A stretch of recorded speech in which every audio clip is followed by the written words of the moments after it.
Mr. Mashkin, put the birthday sound. I want to talk to my Burundian fans around the world. This is my birthday, but I'm not happy. I'm not happy.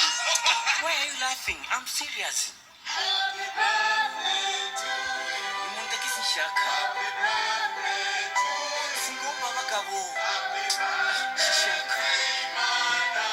Happy birthday to you. Ndiye ngiye. Sinshaka. Umunezero wovaho imyaka 27. Bisi imyaka 20 mu mahanga, imyaka 7 mu Burundi. Ndanse sinavutse ku nabi, naho navutse ndira. Nuko navutse mu babi ba Herode b'Ubujumbura. Bashaka ko nationalite yanje icika mutabira. Nyotego amazi y'amahoro bakama amazi abira. Ibutura rya Gasongo ku gikuri n'ipantaro. Imisigati mu magogwa ikikibi ngo bingo. Urihangana nyogokuru ndi mukuzi Nyanzi Makamba vuba. Rest in peace papa wanje wiri, naho ntaje guhamba. Mwihangana aba demokrate muri mu mpimba. Ndi kumwe namwe mwapfuye, naho ntaje kubahamba. Nari gusangira umunsi mukuru n'umwana wanje Nadina Divirisi. Nari gusangira n'abafanzi banje ba Krista Hasta n'abandi. Nari gusangira n'abagenzi buzuye mu makambi.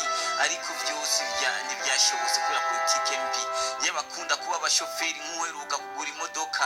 Bifuza ko Imana iba umuntu bayikubite kudeta. Ndibuka za konseri zanje haya kumize vivant.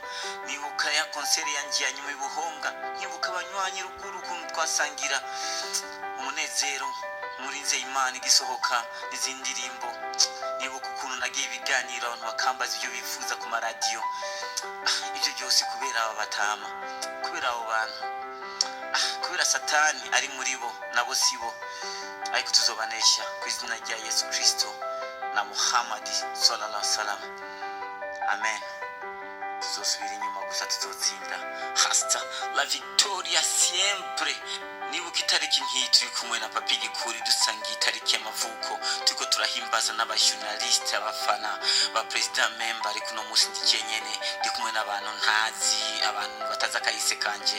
Tuzosubira inyuma ku izina rya Muhammad n'irya Yesu Kristo. Amen. Hasta la victoria siempre. Happy birthday.